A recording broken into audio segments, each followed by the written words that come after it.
Hey y'all, welcome to Mr. Thibodeau's Read Aloud, where I talk to you about the history of America. Alright, so we got a few things going on here. Immigration. America is booming, okay? We're starting to really take off at this point in history, okay? The mercantilism is going rampant in the north. We got manufacturing is popping up and really exploding.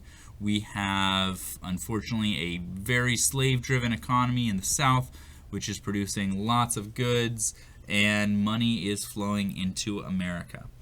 Now, where in the South, they relied on the cheap labor of slaves, right? Not free labor, because you have to pay for the slaves, and you have to keep them alive and all whatnot, and you have to, more importantly, pay for all of the protections against any slave revolts, but very inexpensive labor. In the North, you had really dense cities, and you were able to use those dense cities and that housing and all that to put to work all of the immigrants that are coming in. So you had a bunch of cheap labor here. In the North, they didn't need slaves, okay, because they had the cheap labor of all of the folks who were coming to America. And New York was booming for all that manufacturing, okay? And so there's no reason to hire a slave to do any of these things when you can hire a man and pay him peanuts, okay? This is what we call wage slavery, okay? Sometimes referred to as wage slavery, other times, capitalism, right? You pay them as little as possible, and they'll take it or starve, right? So that's the worst of capitalism. Capitalism can be done better for sure, but that is definitely the worst view of capitalism. When we're talking about capitalism, capitalism works when it's well regulated. When you have a government that is protecting you as a worker, or allowing you to unionize, or allowing you guys to focus on working together, so that the workers have the same rights as the owners. Now, here we're having a lot of people move to America, partly because a lot of people got rich earlier on. Some got rich from the gold rush. Some got rich from being able to take advantage of the massive amounts of labor in the North, or the new technology. But in any case, lots of people are making fortunes. New money is showing up. So you have a bunch of people who show up from different places in Europe. Now, this is what we call push-pull factors. In America, we had a number of people making it rich. That's a pull factor. This idea that you could own land, still very novel in Europe, because only the nobles own land in Europe, really. It's starting to change at this point, but for the most part. And then you have pull factors. You have wars, you have famine, you have overpopulation in Europe. Population in Europe really boomed when food from the Americas was imported, and they started being able to grow potatoes and corn and other things. What happens, though, is there's a number of blights and various diseases and pests that start to affect those crops.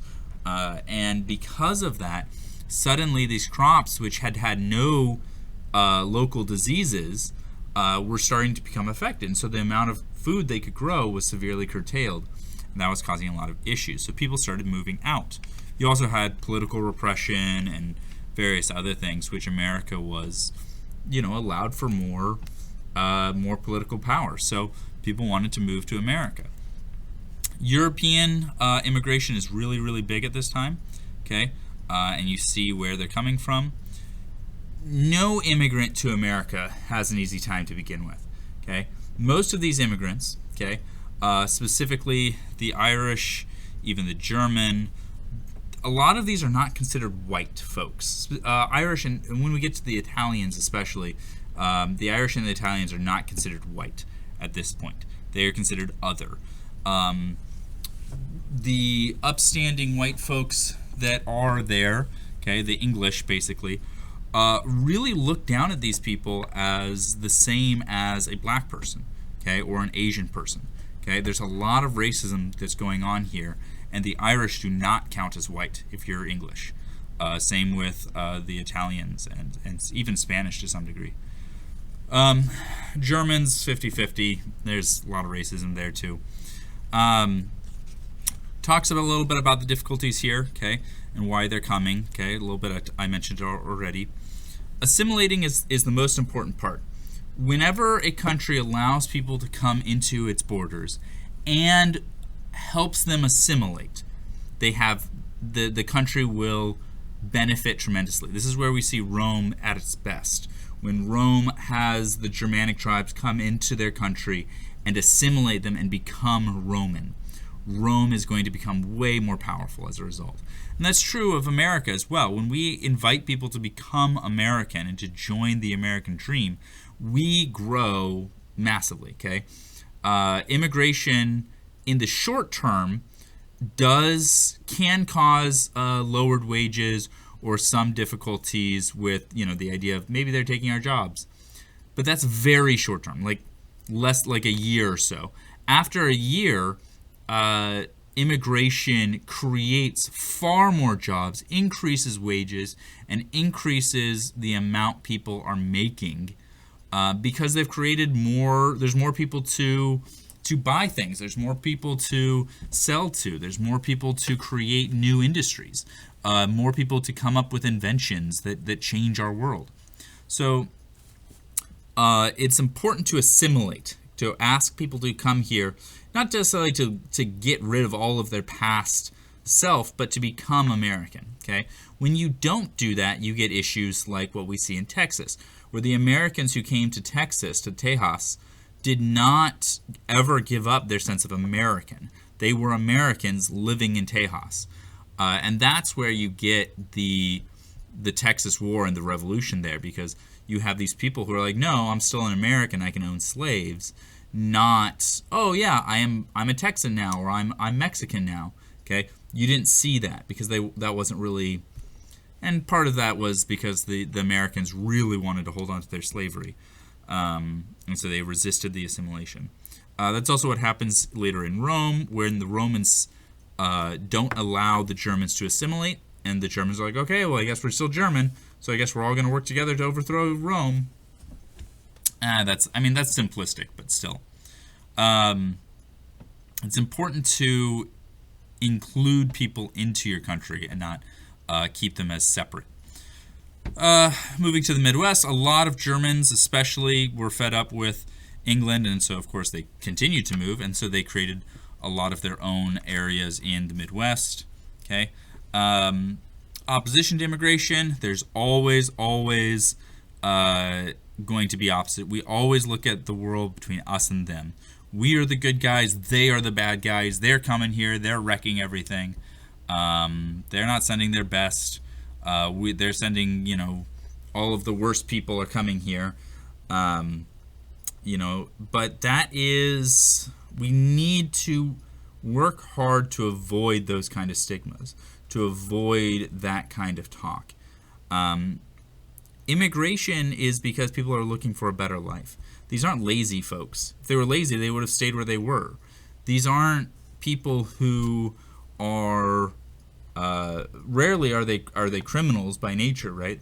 Some people will move to a different place because they're in trouble where they're at, but more often than not, these are folks who want to be able to raise a family and they're not safe where they're at. So, immigrants are not inherently evil by any means, and it is important that when we welcome them, our whole economy gets stronger. This is why the American economy has grown so much, so tremendously from this period on, is because of our immigration. I mean, just look at the Statue of Liberty. Send us your poor and downtrodden. Let us welcome them. I forget the exact. It's really beautiful. I think that'll be up here soon. Maybe the next chapter. This opposition to immigration is widespread in the North. And you have a lot of these people, this know-nothing party, who really, really are against the idea of immigrants. They're just as racist in the North as they are in the South, just to different degrees, different folks that they're worried about. We have the Second Great Awakening. This is this is happening specifically in the South, but it's going around the whole country, where religion is really, really starting to grow again. This is where we are seeing the temperance movement, the movement away from alcohol. This is where we are seeing people really start to preach. This is where we're starting to see our charismatic preachers, the preachers who are all about charisma and the person speaking and having these powerful sermons, who cause people to break out in holy fervor. Okay. Educating, advocating. This is the start where we're beginning to see wealthy women try to find purpose, and their main purpose was to try to educate. We have all these immigrants, we have all these people here. Let's educate them. Let's welcome them. Let's grow. Let's try to ensure that you have an education. And then when you have these type of things, you get more people who are smart and capable and are more willing to work and more able to work, right? A lot of different stuff happening. You get institutions for folks who are having mental illnesses. Now, these aren't good per se. They're not great. A lot of them are problematic, but they're definitely better than, especially when they started out, they were definitely better than just letting people wander around the streets. They start off pretty well as they have a lot of funding. As their funding falls and as they turn into institutions trying to make money instead of just take care of people, then their quality of care goes way down, and they become death traps, and then you start making murder shows and horror shows based on them. What horror show doesn't start at an asylum, right? Lot of issues trying to fix. A lot of people trying to do the right thing, but they don't really know what they're doing either. So, you think, okay, well, these people are having a bad time. Let's put them together and we'll see if we can fix it. And it almost works, but it doesn't quite. A lot of people trying to do the right thing. Good intentions, bad results sometimes. Sometimes good results. Sometimes, they just don't have the knowledge that we do today.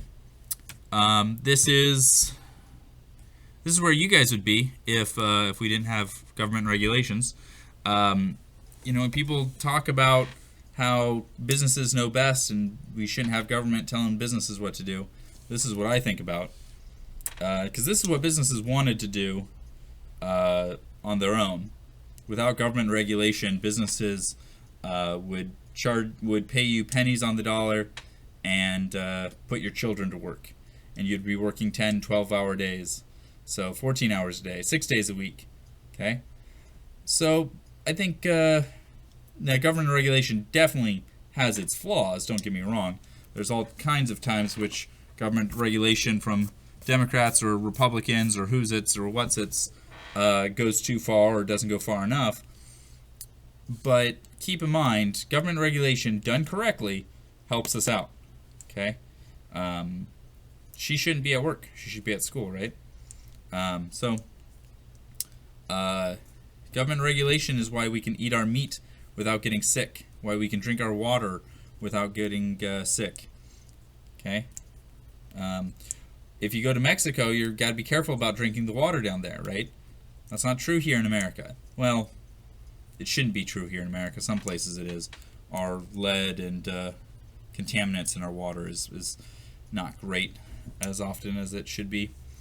But this is the ideal, that we are able to have a government that protects us from these sort of things. And that has you guys go to school, and these are the things that we should be working to make sure don't happen again. But so this is where we started off. Okay? It's important to know these things to try and figure out how to avoid them in the future, All right, well, early unions. Now, one of the issues that you will see with unions, you'll see a lot of people who are upset with unions today. And part of that is because unions in America have had a complicated history. for a while they were straight up illegal, and the police would help break down unions and kill union members, shoot at them, massacre union members who are trying to stop. And the government was against unions. And what happened there was the unions still tried to form, still tried to work together to force companies to treat them right. And their allies, the people that were helping them, were gangsters, were the mafia. Okay? The mafia started off, basically all gangs start off this same way. When the police is corrupt, you start a gang to protect yourself because you can't trust the police to protect you.